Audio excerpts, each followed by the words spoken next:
Bonjour à tous et bienvenue dans cette nouvelle vidéo. Aujourd'hui, on va parler de polynômes de matrice et plus précisément d'une application d'une condition nécessaire et suffisante de diagonalisabilité d'une matrice. Alors, déjà, on va énoncer un premier théorème, alors qu'on ne va pas démontrer puisque c'est pas du tout l'objet de la vidéo.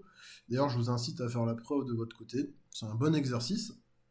Donc, c'est un théorème qui est vraiment central dans la théorie de la réduction, puisqu'il donne plusieurs conditions nécessaires et suffisantes de diagonalisabilité pour une matrice. Donc, on considère une matrice M, donc carré de taille n à coefficient dans un corps K, et on note pi indice M son polynôme minimal. Alors, les assertions suivantes sont équivalentes. Donc, M est diagonalisable sur K, le polynôme suivant est annulateur pour M, le polynôme minimal de M a cette tête-là, le polynôme minimal de M est scindé à racine simple sur K, et enfin, il existe un polynôme P à coefficient dans K, annulateur pour M, scindé à racine simple sur K. Donc c'est un théorème très puissant, et nous, ce qui va nous intéresser ici, c'est l'item numéro 5. Donc il existe un polynôme annulateur pour M qui est scindé à racine simple. C'est ce qu'on va utiliser dans la suite. Euh, donc voilà, donc je ne fais pas la démonstration, vous pouvez la faire de votre côté, c'est vraiment un bon exercice, surtout que euh, si vous raisonnez par implication en faisant une tournante, hein, donc 1 entraîne 2, 2 entraîne 3, etc., puis 5 entraîne 1, l'implication 3 entraîne 4 est triviale, et l'implication 4 entraîne 5 est triviale aussi. Mais quand je dis triviale, elle l'est pour de vrai. Donc ça vous fait moins de travail. Donc n'hésitez pas à mettre la vidéo sur pause et à faire la preuve de votre côté, c'est très intéressant. Alors, avant ça, on va commencer par un exercice préliminaire qui n'a rien à voir avec la réduction, mais enfin, il n'est pas question il est question d'éléments propres, mais pas de réduction. Mais j'estime que c'est intéressant de faire cet exercice-là. Donc, on considère une matrice carrée à coefficient réel qui vérifie donc cette égalité que j'ai notée étoile. Donc, m carré plus transposé de m égale identité. Donc, l'exercice est le suivant, montrer que m est inversible si et seulement si 1 n'est pas dans le spectre de m. Autrement dit, si et seulement si 1 n'est pas valeur propre de m. Donc pareil, mettez la vidéo. Alors, avant de vous dire de mettre la vidéo sur pause, ce que je peux vous dire, c'est, premier indice, on peut raisonner par équivalence. C'est pas la peine de raisonner par double implication. Donc vous pouvez directement raisonner par équivalence. Et maintenant, vous pouvez mettre la vidéo sur pause et essayer de le faire de votre côté. Ok, donc bah, la solution, donc on part d'une matrice carrée M, vérifiant, donc notre seule hypothèse c'est ça, hein, c'est M carré plus transposé de M égale identité. Donc on n'a aucune autre hypothèse, donc a fortiori il va falloir l'utiliser, hein, puisque c'est la seule hypothèse qu'on a sous la main. Donc comme je l'ai précisé avant, bah, on raisonne uniquement par équivalence. Donc ici, la première chose, alors on part donc de 1 n'est pas dans le spectre de M. Donc ici, ce qu'on va utiliser, c'est l'invariance du déterminant par transposition. Vous savez que si vous avez une matrice A, alors le déterminant de A, c'est égal au déterminant de transposé de A. Donc la première équivalence, bah, c'est juste traduire littéralement qu'est-ce que ça veut dire ne pas être dans le spectre, ne pas être valeur propre. Donc on a ceci. Bon, là, j'ai juste. Là, cette équivalence-là, elle est triviale. C'est juste moins 1 fois identité, ça fait moins identité. Donc, toujours d'être différente de 0.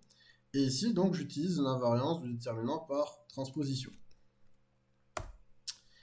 Ensuite, on utilise la linéarité de la transposition. Et évidemment, notre hypothèse, il faut bien qu'elle intervienne à un moment.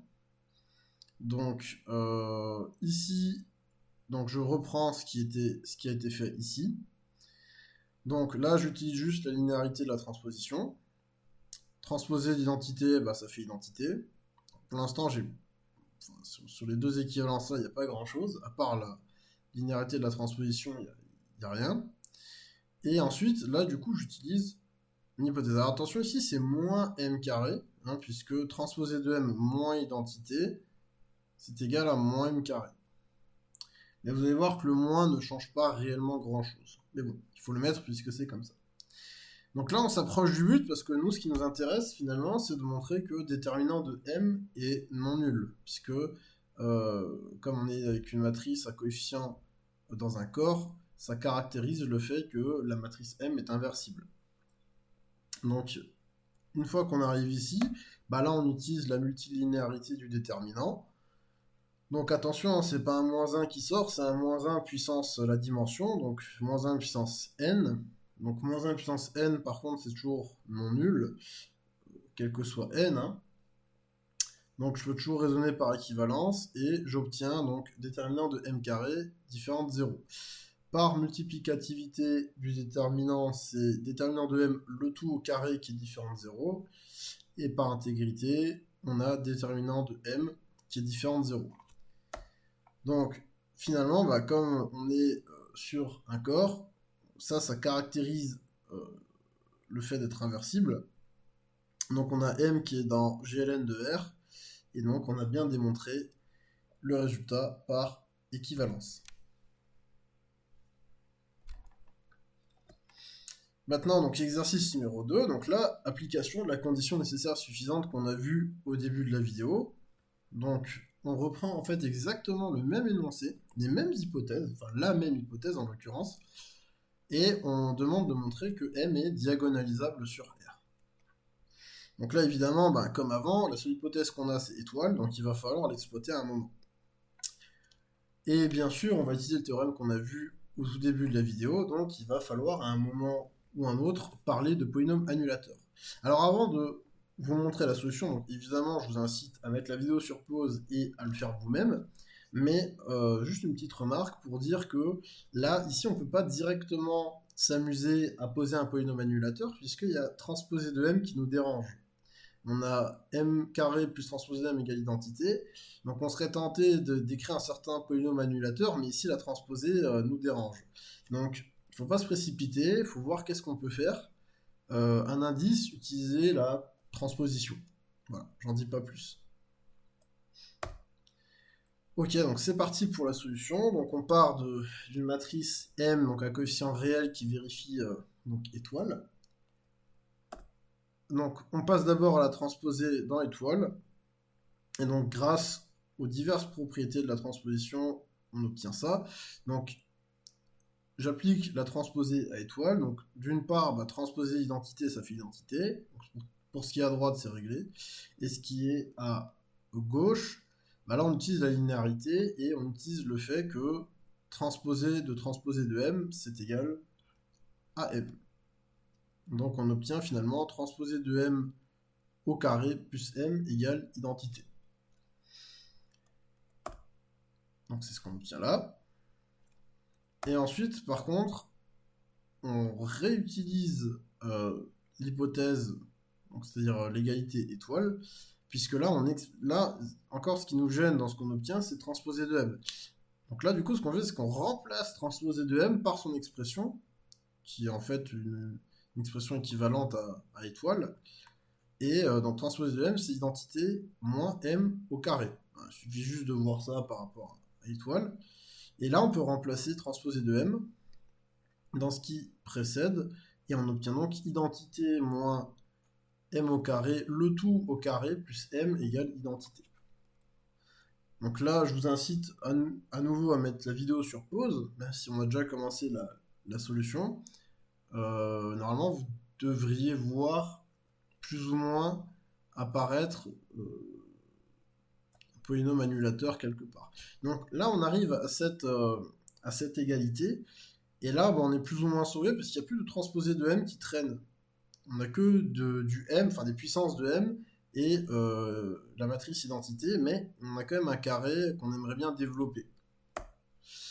Alors ici, il faut quand même préciser, c'est important, que m et identité commutent. On a de la chance, identité commute avec toutes les matrices, pas de problème. Mais rappelez-vous que pour appliquer la formule du binôme dans un anneau, qui n'est pas nécessairement commutatif, il faut s'assurer d'abord que les deux éléments auxquels on applique la formule du binôme commutent. Si on est dans un anneau commutatif, la question ne se pose pas, la formule du binôme est valable, mais l'anneau des matrices n'est pas un anneau commutatif. Donc il faut d'abord s'assurer que les deux matrices que l'on considère commutent. Alors ici, donc, comme on a l'identité, bah, pas de problème. Donc M et identité commute, donc on peut développer le carré. Et donc là, je reprends l'expression en partant d'identité. Donc on a identité égale ça. Donc là, je développe le carré. Identité au carré, ça fait identité. Moins 2 identité m carré, ça fait moins 2m carré. Ici, m carré au carré, ça fait m4 plus m. Et ensuite, je réduis l'expression que j'ai ici. Et j'obtiens m puissance 4 moins 2m au carré plus m égale la matrice nulle. Et là, on est sauvé et on peut enfin poser le polynôme P suivant, qui est donc P de x égale x puissance 4 moins 2x carré plus x. Et vous l'aurez compris, il s'agit bien de notre polynôme annulateur, puisque si j'évalue P en m, et ben j'ai exactement ce qu'il y a juste avant, on trouve 0, on est content. Donc le polynôme P que j'ai posé ici, et ben, il est annulateur pour m. Alors par contre, on ne peut pas encore appliquer le théorème. Il faut d'abord s'assurer que P il est scindé à racine simple sur le corps des réels, puisqu'on veut montrer que M est diagonalisable sur R. Donc bah, là, j'essaie de voir si je peux pas factoriser P d'une manière ou d'une autre. Alors déjà, on voit qu'il y a une factorisation évidente en X, puisque ici on n'a que... on n'a pas de... le terme constant est nul. Donc je peux factoriser par X. Ensuite, alors en tâtonnant, on va dire, on voit que 1 est racine évidente, donc on a x moins 1, et on a x2 plus x moins 1. Et ça, on peut le factoriser, donc il suffit de calculer le discriminant, on va pas détailler ça ici, c'est pas l'objet de la vidéo, mais si vous n'êtes pas convaincu, calculez le discriminant, et regardez si vous obtenez bien deux racines réelles. Alors effectivement, normalement c'est le cas, on obtient lambda et mu avec lambda égale moins 1 plus racine de 5 sur 2, et mu égale moins 1 moins racine de 5 sur 2. Et là, miracle, on observe que P, il est scindé à racine simple, puisqu'il a 4 racines, donc 0, 1, lambda et mu, qui sont toutes les 4 distinctes. Ici, le x, il faut voir ça comme x moins 0, évidemment. Donc P, c'est un polynôme qui est annulateur pour M, qui est scindé, il est scindé à racine simple, et il est scindé à racine simple sur R. Donc, d'après le théorème précédent, on a trouvé un polynôme, on a au moins un polynôme annulateur pour M scindé à racine simple sur R. Donc, on peut en conclure que la matrice M est diagonalisable sur R.